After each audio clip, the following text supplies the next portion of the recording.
Hello once again, fellow friends. We're going to start off with making yogurt. This is a weekly occurrence in our house. Yes, that entire Tupperware container is filled with yogurt. By the end of the week, it is empty. But it is so easy to make. So you take some of your yogurt that you already previously made, or some yogurt from the store that has active cultures in it. And you just need a little bit of yogurt. You take one of these sweetened condensed milks. You take the Fairlife milk, you pour it all in, and you put it on your Instant Pot, and you hit the yogurt button. It goes for like 8 hours. We do this overnight. So in the morning, they have yogurt for breakfast. It is simple, it is easy, and Madison just loves making the yogurt every week. And she's pretty much got it down to a science and does it all herself.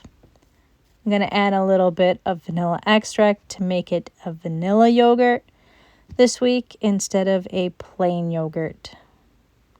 She walks it over there and puts it all down and locks it in herself and pushes the button. And off she goes. All right, I got 2 pots here going of some ground sausage. I had a 4-pound bag of it. So I split it up. There's 2 pounds in each. I'm pouring in some homemade onion broth that we made during Christmas with some of our extra onions that were starting to go soft from last year's garden. This one we're going to have tonight. This one I'm going to freeze. So on a night that I'm working late, Michael can just pop this out, defrost it, and put the mashed potatoes or stuffing on top, whichever one he chooses, and put it in the oven. All right, and then I have our freeze-dried vegetables here. I'm going to add like about 2 cups-ish to that. You can add more or less, depending on how many vegetables you like in your shepherd's pie or cottage pie.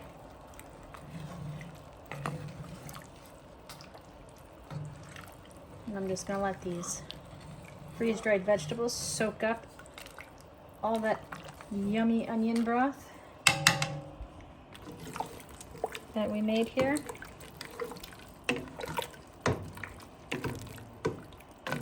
Let that cook down a bit.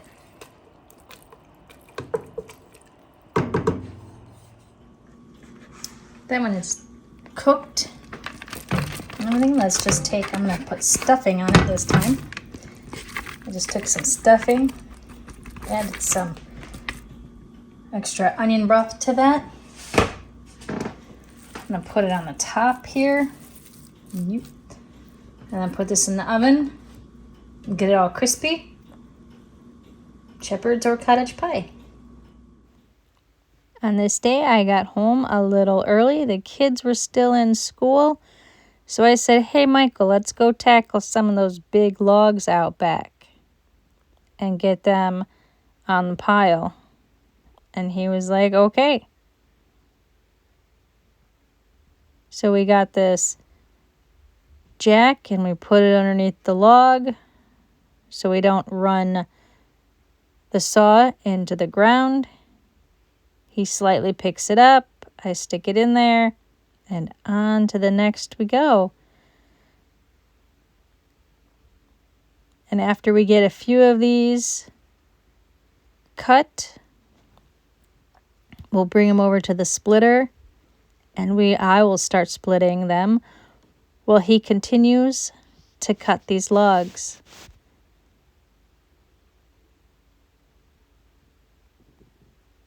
I just like watching the chainsaw go through it. It just goes so nicely and smoothly. I like watching a chainsaw go through the wood. Who else is with me on that? Leave me a comment below. Let me know.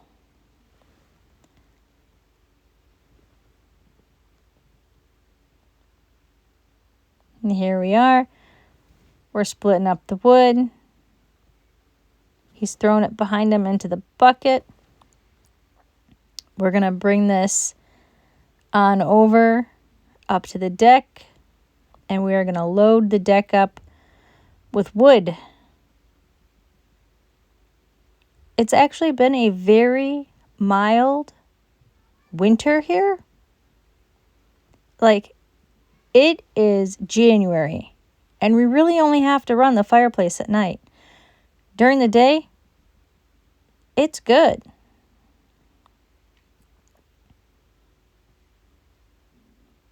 But I'll take a mild winter. But I bet somewhere down the pipeline, we're gonna get snow. Madison's been asking for snow. She's like, when is it gonna snow? And I said, give it time. Give it time. It'll snow. After we get the deck loaded up, we will finish loading this pallet. And the kids should be coming home shortly. So we will just finish unloading this wheelbarrow onto here and finishing the back part of this pallet.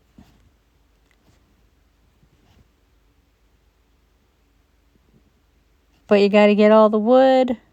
It's going to season, dry out, be really good. Really good wood.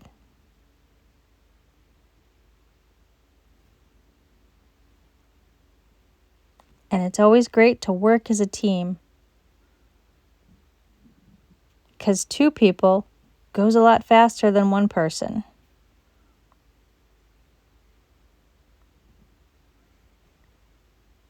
And then on top of it, you always have someone to talk to, chit-chat back and forth, laugh about stuff, and crack jokes. Because who else laughs at your jokes besides yourself? Sometimes other people laugh at your jokes. But it's always great to have someone else to talk to. It makes the time go faster.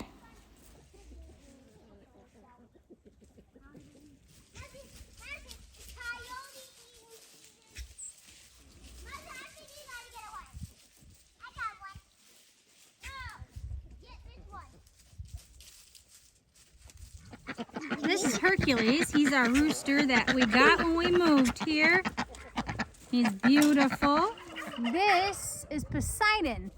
It's one of the 2 chickens we hatched out of our very own flock. Belle was his mom and Hercules was his dad. He turned out to be beautiful. He's white and black. Pretty gorgeous.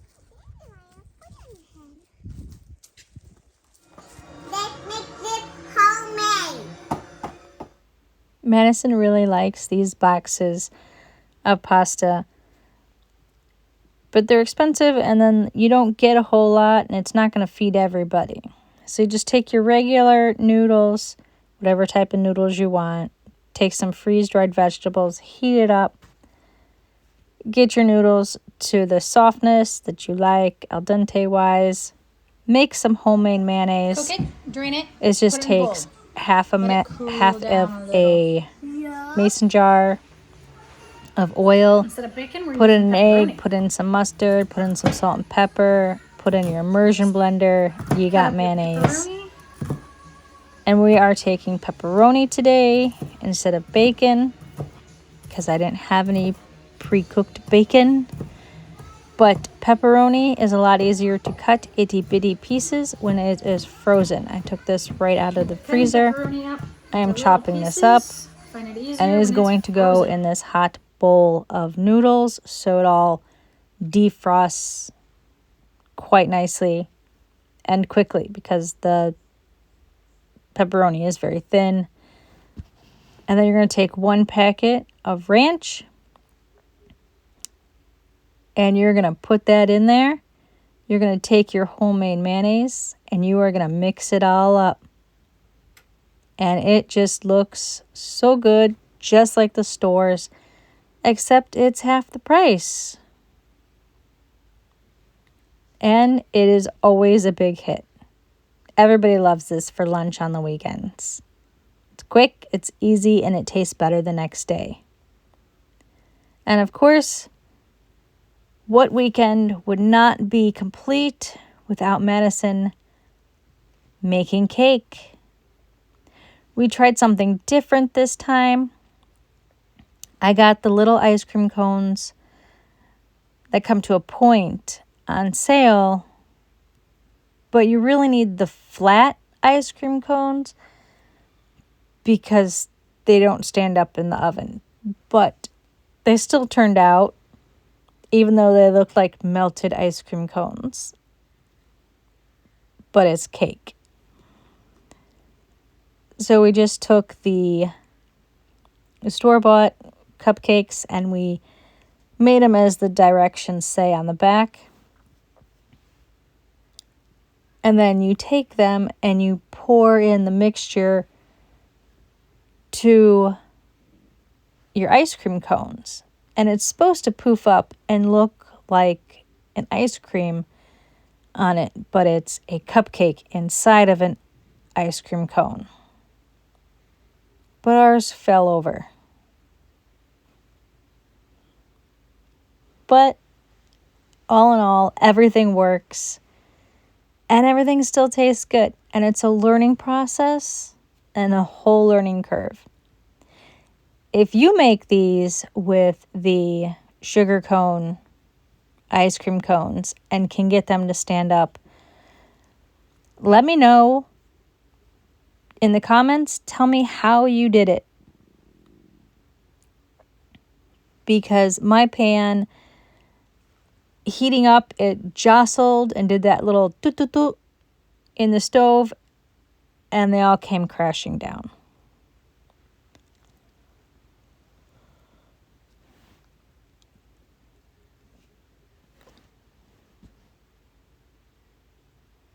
But Madison is very thorough on mixing. She makes sure that there's no clumps of the powdered mixture at all before she's done. And I ladled them in for her. But I thought this contraption would work, but it did not. It fell over. The idea and the concept is really cute and a whole novelty thing. But how to do it in these types of cones escaped me today. But with the rest of it, we made a regular cake. And we cut them really small and make them into muffin sizes and put them in the refrigerator.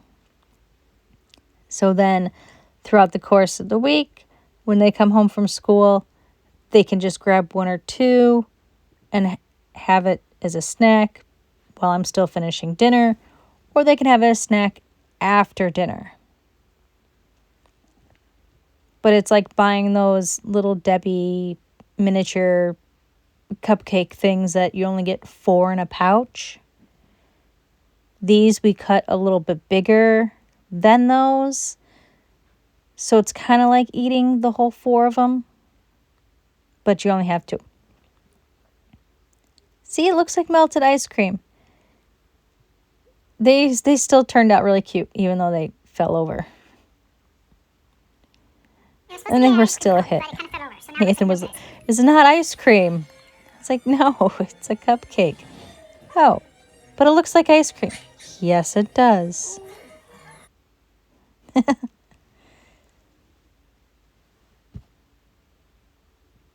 But it's always good to try something different and something new. And even though it doesn't turn out right, it still turns out good. Plus, it is the experience and the journey on how you got there. And the fun and the memories that you had making it.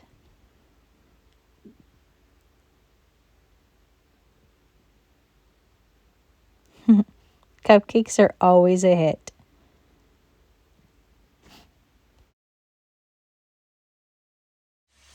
I put rice in the Instant Pot. It's cooking rice. I have hot dogs in here along with some pork tallow. And we're just going to put these in here and get like a nice sear on them. And then make our teriyaki sauce to go with this. Now that you got the darkness of your hot dogs that you want, now it's time to make the teriyaki sauce. Alright, you're going to add quite a bit of soy sauce. I added about half a bottle. Then I'm going to add about 1.5 cups of sugar. Because you need brown sugar, I don't have any brown sugar made up. I'm going to add some molasses to this, which sugar and molasses will make brown sugar.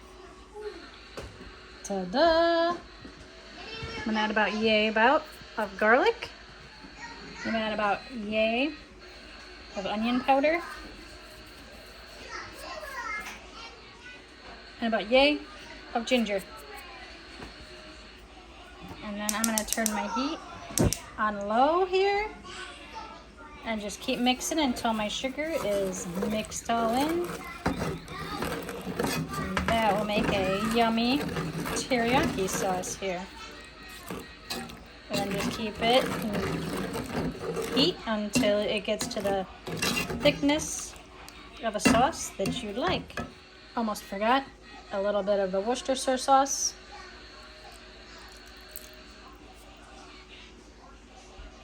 Secret ingredient. So my kids like it disassembled like so, but I like it all mushed together.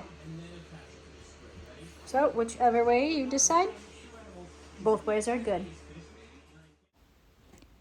And then just one afternoon, I went to go let the dog out into the little chicken yard, and there were 3 deer just eating the weeds and whatnot in my newly flattened garden that we're going to finish building beds for and, of course, put up a deer fence. But like always, thanks for stopping by. Thanks for joining us. Thanks for seeing what we did this week. And if you like, please thumbs up, like, subscribe, share it with others, and we will see you again next week.